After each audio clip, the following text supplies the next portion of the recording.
Bismillah. Assalamualaikum warahmatullahi wabarakatuh. Waalaikumsalam warahmatullahi wabarakatuh. Innal hamdalillah Muhammad bin Abdullah amma ba'd. Masya Allah. On this podcast, I'm going to be talking a lot in bahasa and Surabayaan as well, because our guests right now they could speak English actually, but they just shy.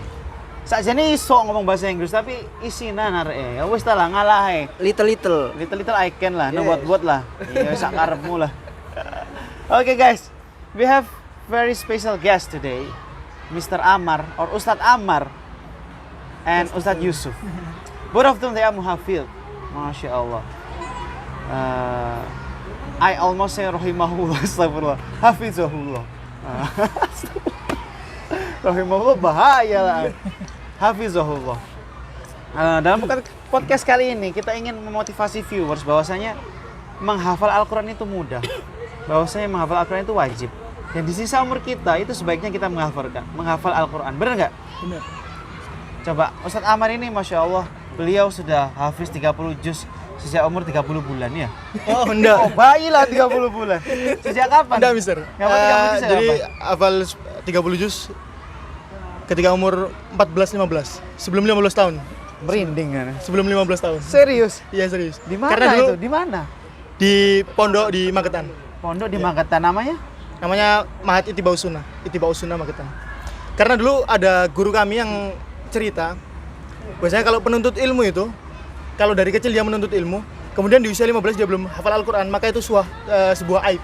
Allah, merinding guys. Jadi kalau menuntut ilmu dari kecil ya, Sir. Gitu. Jadi kalau menuntut ilmu dari Antum kecil, dari kapan menuntut ilmu di sana? saya dari SMP, dari umur 13 tahun. 12 tahun. 12, 13, 14, Ya, 15. Petang tahun hafal 30 Iya. juz. Kurang lebih 2 tahun setengah lah. Iya. Aku 30 tahun sak juznya gak hafal-hafal. Astagfirullahaladzim. Fadlullah yu'ti may yasha. Semoga dari sejak podcast ini Allah memberikan taufik setiap hari. Satu hari berapa baris kalau kita istiqomah insyaallah ya. Insyaallah. Allah mudahkan. Insyaallah, ana merinding serius. 14 tahun hafal 14 tahun. 30 juz. Metodenya seperti apa? Jadi kalau Tipsnya gimana? metode secara khusus itu enggak ada sebenarnya. Nggak ada Karena ya? setiap orang kan punya apa ya? Punya kemampuannya masing-masing. Ada orang yang harus menghafal Quran itu harus tempat yang tenang. Ada sebagian orang yang menghafal itu malah harus rame. Tapi gak ono sing hafal sampai dengerin musik kan? Ya, ada. Gak ono ayat tentang Karena Al-Quran dan musik nggak bisa bersatu. Iya. aku gak gelem terus nunggu bahaya. Oke. Bahkan dari apa ya? Karena semua ulama itu jelas mengatakan bahwasanya Al-Quran dan musik tidak akan bersatu, bagaikan air dan minyak. 4 madhab mengharamkan musik. Benar sekali. Masuk kita lebih soleh daripada madhab itu. Ya.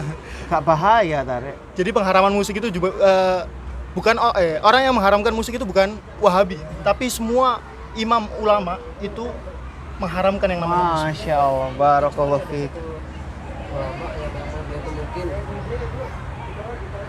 karena kesalahan dalam memberikan fatwa, jadinya mereka mengambil fatwa yang paling ringan seperti itu. Cuma itu tidak bisa kita ambil sebagai pegangan. Kenapa? Karena ijma ulama, seluruh ulama bersepakat bahasanya musik itu haram. Seperti itu. Dan ulama yang mengharamkan itu kita tidak meragukan kesolehannya, kedalaman ilmunya. Benar. Dan kita siapa? Ya kan, Masya Allah. Jadi kita ya ikut aja ulama itu teman-teman. Tadi triknya tadi nggak ada trik khusus ya. Ya, Berarti mungkin kira-kira nih bayangan anak, antum di usia itu ya udah setiap hari pegang Quran, ngapalin murojaah. Satu hari berapa baris waktu itu? satu hari waktu itu kurang lebih 1 lembar atau 2 lembar. Allahu Akbar. Ya, karena kan Antum nggak main PS? enggak. Astagfirullah. Karena kan kebetulan waktu itu jadi ada target bulanan yang harus dikejar. Dan kalau targetnya sudah tercapai, kita boleh libur, boleh ngambil cuti. Main PS ya libur enggak? Enggak. Murojaah mana ya Libur libur? pulang rumah gitu. Oh, libur pulang. Ada, Dan pasti nang libur. rumah itu ada sesuatu yang mengganggu hafalan enggak? Ada. Pasti ada itu. Ada. Cuma Tetangga yang usaha- cantik. Ya pasti gangguan pertama itu jelas TV dan handphone. TV dan Iya. handphone ya. Karena Setan dari gepeng. keduanya, ya benar sekali setan gepeng. Dari keduanya itu apa ya? Gampang memudahkan kita untuk bermaksiat. Dan itu instan ya. Hafalan itu langsung berkurang gitu. Instan, benar. Instan. Tapi kalau kata para ulama itu seperti ini, Ustaz. Seberapa bersih hati kita, maka pengaruh itulah dosa. Semakin bersih hati kita, maka semakin mudah hafalan kita hilang. Masya Tapi kalau hati kita sudah menjadi gombal atau apa ya? Kotor. Gombal itu Udah lap mulai kotor. menghitam gitu loh. Iya. Hitam. Itu biasanya meskipun dia bermaksiat berkali-kali, dia nggak akan hilang hafalannya. Dan itu iya, serius. Dan itu yang namanya istidraj. Istidraj. Jadi istidraj itu Allah kasih nikmat, tapi besok di hari kiamat akan berubah menjadi azab. Bagaimana ketika seseorang orang yang orang kaya, dia nggak pernah sholat, nggak pernah beribadah, zakat ya jarang-jarang ditunaikan, apalagi puasa gitu kan, tapi rezekinya ngalir terus seperti itu. Rezekinya ngalir terus, punya mobil 2, 3, Loh. bahkan rumah banyak. Kok dia kaya sedangkan kok sugih. iya, Masa Allah menyayangi wong seperti itu. Masa aku Gimana ya? sing bendino sholat nak masjid ngene-ngene Ternyata aja itu gitu loh. adalah ujian. Nggak ada perubahan ya. Berarti itu Allah memberikan istidraj ke orang tersebut gitu loh. Istidraj. Ya, istidraj seperti itu. Masya Allah. Jadi mungkin gini teman-teman. Ada teman kita Amar hafal Al-Quran di usia 14. Kalau Ustadz Yusuf sendiri nih, Ustadz Yusuf ini Masih yang tadi bahasa Inggris tadi. Ustadz Yusuf ini kita panggil Ustadz Syekh, punya Lah, hafalan hadis no. banyak. Oh bukan Syekh ya? Bukan. Saya juga masih belajar seperti itu. Dan kita memang harus terus belajar Iya. dari lahir sampai liang lahat. Bener, Ustadz? Betul. Insya Allah. Ini Ustadz, kalau antum 30 juz juga Ustadz? Saya belum 30 juz sebenarnya. Tapi Kenapa? sedang Emang basic saya berproses emang menuju itu kan? Iya, saya berharap seperti itu dan berusaha. Cuma basic saya emang bukan di bagian Al-Qur'an. Oke, tapi ada Saya bidang lebih- lain yang lebih digali lebih dalam, Iya, hadis begitu. misalnya. Iya. Masya Allah. Berusaha mengejar beberapa sanad hadis meskipun itu sulit, cuma bismillah gitu. Masya Allah. Dan memang sebagai umat Rasulullah SAW, Sallallahu hadis alaihi itu sangat wasallam. penting. Dan kenapa kita harus memperdalam pemahaman kita tentang hadis? Apakah kita harus menghafal juga, ataukah kita hanya sekedar paham, atau gimana kalau masalah hadis itu? Karena pada dasarnya kita hidup di dunia itu memakai dua pedoman. Pertama pedoman dari dalam Al-Qur'an, qala Allah ya, perkataan Allah, dan qala Rasul, yaitu hadis-hadis Nabi SAW. Kita di dunia nggak bisa berlepas dari dua pedoman tersebut. Dua pedoman itu. Iya. Jadi kalau ada sesuatu hal ternyata adalah qala Allah, qala Rasulullah, tapi kata tetangga saya itu Wahabi, mana yang harus saya